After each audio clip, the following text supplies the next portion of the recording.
अस्सलाम वालेकुम फ्रेंड्स। मैं हूं मोहसिन रज़ा और आप लोग देख रहे हैं 24/7 टीचर्स ऑनलाइन। दोस्तों, हमारी क्लास चल रही है फाइनेंशियल मैनेजमेंट की और उस सीरीज़ का आज हमारा 5वां लेक्चर है।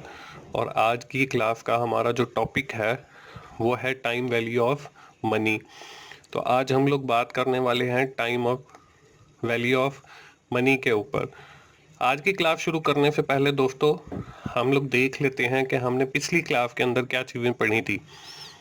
दोस्तों, हमने अपनी बात शुरू की थी फाइनेंशियल स्टेटमेंट एनालिसिस के हवाले से और मैंने आपको ये बताया था कि क्यों एक बिजनेसमैन जो है या जो एक इन्वेस्टर है वो क्यों फाइनेंशियल स्टेटमेंट का एनालिसिस करता है।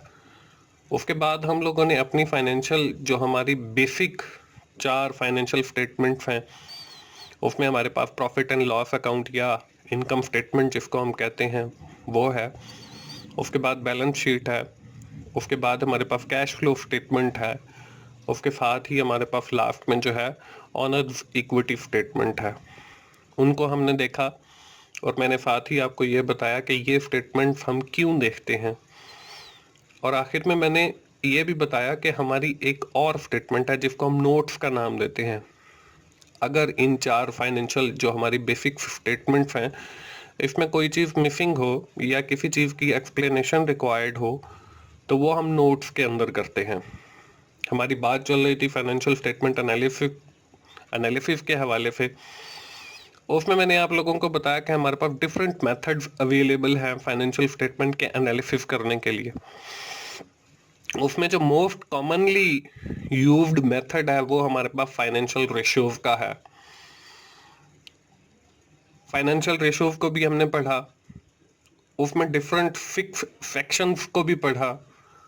हम वो फाइनेंशियल जो रेशियोज हैं कैसे कैलकुलेट करते हैं उनके जो फार्मूलाज हैं उनको भी पढ़ा। और मैंने आपको ये भी बताया कि ये जो फार्मूलाज हैं आप कैसे रिमेंबर कर रख सकते हैं सेक्शंस के हिसाब से। ये जितनी भी सारी डिस्कशन थी ये हमारी पिछली क्लास की थी। दोस्तों, आज की क्लास में हम लोग बात करने वाले हैं एक नए कॉन्सेप्ट के ऊपर जिसको हम कहते हैं टाइम वैल्यू ऑफ मनी। आज की क्लास में हम देखेंगे कि ये time value of money basically है क्या। उसके साथ ही हम फाइनेंशियल मैनेजमेंट के कुछ बेसिक कॉन्सेप्ट्स हैं जिसमें हमारे पास रिस्क एंड और रिटर्न आता है, जिसमें हमारे पास हेजिंग पॉलिसी आती है और डिफरेंट बेसिक कॉन्सेप्ट हैं फाइनेंशियल मैनेजमेंट को, उनको पढ़ेंगे। और आखिर में हम लोग जो है इंटरेस्ट रेट के ऊपर बात करेंगे कि इंटरेस्ट रेट बेसिकली होता क्या है और ये फाइनेंशियल मैनेजमेंट में इसकी क्या इंपॉर्टेंस है। इंटरेस्ट रेट को लोग कैसे देखते हैं, कैसे ऑब्जर्व करते हैं। और साथ के साथ हम पोर्टफोलियो की भी बात करेंगे कि पोर्टफोलियो बेसिकली क्या होता है।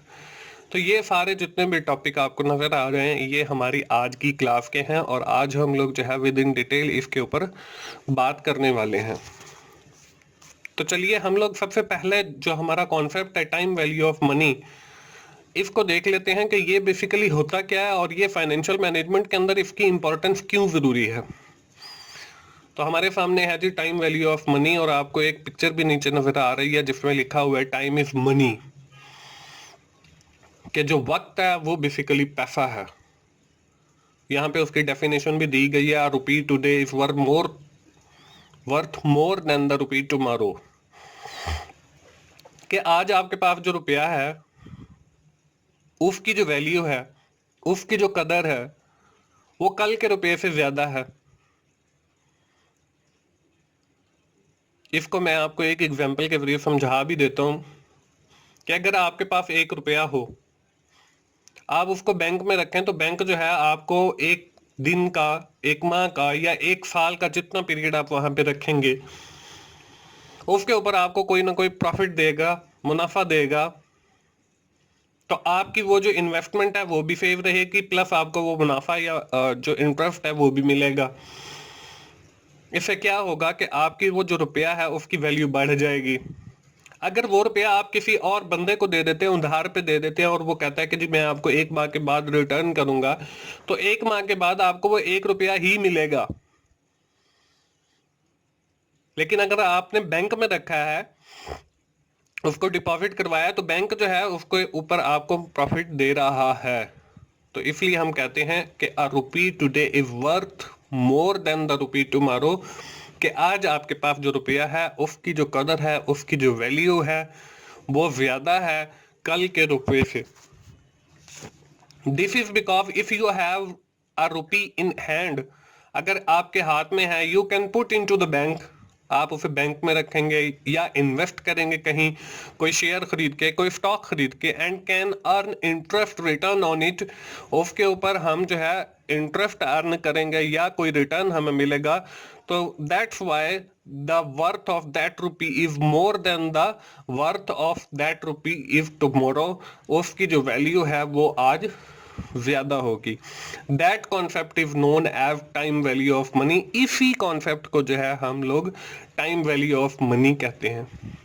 तो चलिए हम अगली स्लाइड देख लेते हैं कि अगली जो स्लाइड है वो हमारी क्या है। दोस्तों, जैसे मैंने आपको शुरू में बताया कि हम लोग आज बात करने वाले हैं कुछ हमारे फाइनेंशियल मैनेजमेंट के बेसिक कॉन्सेप्ट्स हैं उनके ऊपर। उसमें हमारे पास रिस्क एंड रिटर्न है, डिस्काउंटिंग एंड एनपीवी है, पोर्टफोलियो एंड डाइवर्सिफिकेशन है, हैजिंग एंड रिस्क मैनेजमेंट है। तो बारी बारी मैं आपको बता देता हूं कि ये कॉन्सेप्ट हैं क्या। इन कॉन्सेप्ट के ऊपर हमारे जो पूरी आगे फाइनेंशियल मैनेजमेंट का कोर्स आने वाला है वो इन्हीं कॉन्सेप्ट के गिर्द घूमेगा। हम विद इन डिटेल देखेंगे कि रिस्क एंड रिटर्न क्या होता है। आपके पूरे 5 से 6 लेक्चर जो है वो डिस्काउंटिंग एंड एनपीवी के ऊपर होंगे। उसके बाद 8 से 10 लेक्चर जो हैं आपके पोर्टफोलियो डाइवर्सिफिकेशन और हेजिंग पॉलिसी के ऊपर होंगे। तो आगे जो हमारा कंप्लीट कोर्स आने वाला है उसमें हम इन्हीं चारों कॉन्सेप्ट के ऊपर विद इन डिटेल में बात करेंगे। आज जो है फॉर द टाइम बीइंग हम सिर्फ इसको समझ लेते हैं कि ये कॉन्सेप्ट बेसिकली हैं क्या। तो इसमें जो सबसे पहला कॉन्सेप्ट है वो है हमारे पास रिस्क एंड रिटर्न। अगर हमने रिस्क एंड रिटर्न को एक लाइन में बयान करना हो तो हम कह सकते हैं कि a safe rupee is worth more than the risky rupee. कि अगर आपके पास एक महफूज रुपया है तो वह आपके एक रिस्की रुपए से उसकी जो वैल्यू है, उसकी जो कदर है वो बहुत ज्यादा है। अगर किसी इन्वेस्टमेंट के साथ रिस्क हो तो इन्वेस्टर इसके अंदर इन्वेस्ट नहीं करता और वैसे भी इस रुपए की ज्यादा वैल्यू है जो रिस्क में ना हो। ठीक है, कोई बंदा कहता है आप मुझे 1 रुपया दें और 1 दिन के बाद मैं आपको 2 रुपए दे दूंगा, और एक बंदा कहता है कि जी आप मुझे 1 रुपया दें, हो सकता है कि 3 दिन के बाद आपको 3 रुपए मिल जाए, लेकिन ये भी हो सकता है कि जो आपने मुझे 1 रुपया दिया है वो भी जाया हो जाए। तो अब ला मोहल्ला वो बंदा वो पहली ऑप्शन सेलेक्ट करेगा जो कह रहा है कि 1 रुपया दें और दूसरे दिन आप मुझसे 2 रुपए दें, ले लें, क्योंकि उसके अंदर रिस्क फैक्टर नहीं है। तो ये हमारा रिस्क एंड रिटर्न का कॉन्सेप्ट हो गया। Second concept is discounting and NPV. अब डिस्काउंटिंग एंड एनपीवी क्या है, इसको अगर हमने एक लाइन में बयान करना हो तो ये है don't compare apple to orange. कि हमने जो है एप्पल्स को ऑरेंज के साथ कंपेयर नहीं करना कि उसका कलर कैसा है, उसका टेस्ट कैसा है, बल्कि एप्पल को एप्पल के साथ ही कंपेयर करना है। इसमें हम लोग बेसिकली करते क्या है, इसमें हम ये करते हैं कि अगर हमारे पास कोई एसेट है तो हम लोग ये देखते हैं कि इससे आउटफ्लो कितना जनरेट होगा और फिर उसकी हम प्रेजेंट वैल्यू निकालते हैं कि आज उसकी क्या वैल्यू है। अगर वो एफर्ट हमें फायदा दे रहा है तो वो एफर्ट या प्रोजेक्ट जो है हम खरीद कर लेंगे या उसमें इन्वेस्ट कर लेंगे। तो ये कॉन्सेप्ट जो है इसको हम डिस्काउंटिंग एंड एनपीवी कहते हैं, जिसके अंदर हम सबसे पहले जो हमारी आउटफ्लो या फ्यूचर के अंदर जो जनरेट होगी उसको निकालते हैं, फिर हम उसकी प्रेजेंट वैल्यू निकालते हैं। अगर प्रेजेंट वैल्यू ज्यादा होगी तो हम उस प्रोजेक्ट या एफर्ट को जो है वो खरीद लेंगे या उसके अंदर इन्वेस्ट कर लेंगे। अब the third concept of the financial management is portfolio and diversification. अगर हमने पोर्टफोलियो और डाइवर्सिफिकेशन को एक ही लाइन में बात करनी हो तो हम कह सकते हैं कि don't put all your eggs into one basket. कि आपने अपने सारे जो अंडे हैं एक ही टोकरी में नहीं रखने, कि अगर टोकरी गिर जाए तो वो सारा आपको नुकसान हो जाएगा। तो जो इन्वेस्टर होता है वो क्या करता है, वो अपने सारे अंडे एक ही टोकरी में, अपनी सारी इन्वेस्टमेंट एक जगह पर नहीं बल्कि मुख्तलिफ जगहों पर मुख्तलिफ कंपनियों के वो शेयर परचेज कर लेता है, वो मुख्तलिफ पोर्टफोलियो बनाता है। तो ये हमारा पोर्टफोलियो एंड डाइवर्सिफिकेशन के वो अपना रिस्क फैक्टर जो है वो डाइवर्सिफाई कर देता है कि उसने सिर्फ एक कंपनी के एचबीएल के शेयर परचेज नहीं किए हैं, बल्कि उसने अपनी जो इन्वेस्टमेंट है उसको डाइवर्सिफाई किया है। उसने अलाइड बैंक के भी परचेज किए हैं, उसने यूबीएल के भी परचेज किए हैं कि अगर किसी में लॉस हो जाएगा तो किसी में मुझे फायदा भी हो जाएगा। तो the combination of different stock is known as portfolio, कि आपने ये जो डिफरेंट चीजों को जमा करके कुछ बनाया है इसको हम पोर्टफोलियो कहते हैं। अब लास्ट जो हमारे पास कॉन्सेप्ट है वो है हेजिंग एंड रिस्क मैनेजमेंट का है। अगर हमने इसको एक लाइन में कहना हो तो get insurance because you will break some eggs, कि आप जो है उसके हिसाब से कोई प्लानिंग कर लें, आप उसके हिसाब से कोई इंश्योरेंस करवा लें, आप उसके हिसाब से कोई बीमा करवा लें कि अगर आपके जो इन्वेस्टमेंट है उसमें कहीं लॉस हो जाए तो वो इजीली आप क्लेम कर सके वहां से जहां से आपने वो पॉलिसी ली है या जहां पे आपने वो इंश्योरेंस करवाई है। तो ये बेसिकली हमारे पास चार कॉन्सेप्ट हैं। इसमें रिस्क एंड रिटर्न है, इसमें आपके पास डिस्काउंटिंग एंड एनपीवी है, इसमें आपके पास पोर्टफोलियो एंड डाइवर्सिफिकेशन है, इसमें आपके पास हेजिंग एंड रिस्क मैनेजमेंट है। आज की इस क्लास के अंदर जो है मैंने सिर्फ आपको एक आइडिया दिया है कि ये बेसिकली होते क्या हैं। आइंदा आने वाले लेक्चर्स के अंदर जो है हम इन्हीं चारों कॉन्सेप्ट्स के ऊपर विद इन डिटेल बात करेंगे और कुछ इनके जो फॉर्मूलाज हैं या जो प्रैक्टिसेस हैं उनको भी देखेंगे। तो चलिए अगली स्लाइड देखते हैं दोस्तों। अगली स्लाइड के ऊपर हमारे पास एक नया टॉपिक नजर आ रहा है। ये पिछले एक दो लेक्चर्स के अंदर भी हमने देखा, जिसको हम कहते हैं जी इंटरेस्ट रेट। अब इंटरेस्ट रेट होता क्या है? The interest rate is the amount that a person receive और गेट अगेंस्ट देयर इन्वेस्टमेंट और पे on their borrowed amount loan.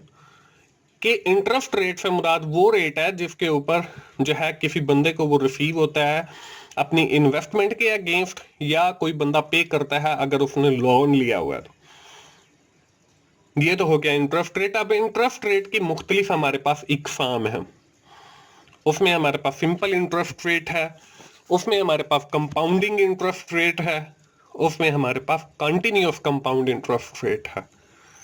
दोस्तों आज की क्लास जो है हम लोग यहीं पे ख़त्म करते हैं और अगली क्लास के अंदर हम लोग अपनी जो बात है वो यहीं से इंटरेस्ट रेट से शुरू करेंगे और मैं आप लोगों को बताऊंगा कि सिंपल इंटरेस्ट रेट क्या होता है, कंपाउंड इंटरेस्ट रेट क्या होता है और कंटिन्यूअस कंपाउंड इंटरेस्ट रेट जो है वो क्या होता है।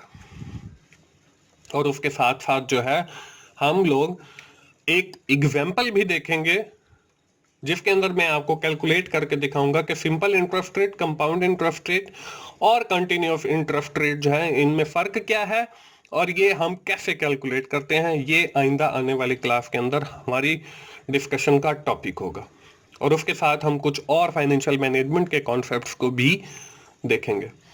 तो दोस्तों ये थी हमारी आज की क्लास फाइनेंशियल मैनेजमेंट की, जिसके अंदर हमने टाइम वैल्यू ऑफ मनी को देखा, उसके साथ फाइनेंशियल मैनेजमेंट के कुछ जो बेसिक कॉन्सेप्ट्स हैं उनको देखा और आखिर में हमने इंटरेस्ट रेट की बात की और सिर्फ उसको टच किया। आइंदा आने वाली क्लास के अंदर हमारी इंटरेस्ट रेट के ऊपर जो डिस्कशन है वो जारी रहेगी। दोस्तों मुझे उम्मीद है आप लोगों को मेरी वीडियोस पसंद आ रही होंगी। अगर आपको मेरी वीडियोस पसंद आ रही हैं तो आप उन्हें लाइक कीजिए, शेयर कीजिए और कमेंट कीजिए और मोहसिन भाई का चैनल 24/7 टीचर्स ऑनलाइन सब्सक्राइब कीजिए। और आइंदा की क्लास तक के लिए मोहसिन भाई को इजाज़त दीजिए। थैंक यू वेरी मच दोस्तों। अल्लाह हाफिज़।